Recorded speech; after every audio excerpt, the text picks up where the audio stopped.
Last week, we announced the launch of Matcha, an open source tool for provisioning machine learning infrastructure to Azure. In this video, I want to tell you a little bit about how it works and how you can get started.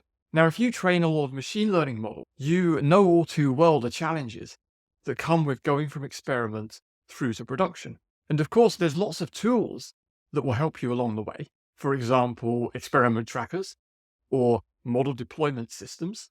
The difficulty with these tools is that provisioning them to the cloud requires a lot of engineering expertise, not to mention time. So what Matcha does is it takes a set of well-known popular MLOps tools and it provisions them to Azure on your behalf. We use ZenML for workflow orchestration, MLflow for experiment tracking.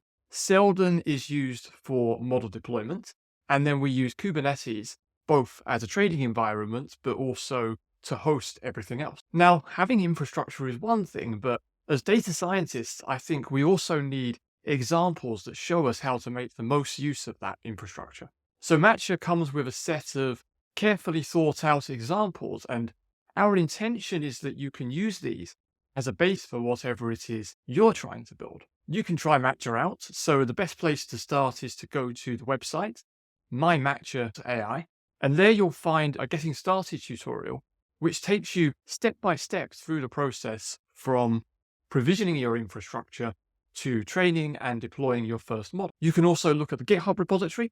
And of course, we welcome any issues, pull requests, or general feedback and suggestions about this tool.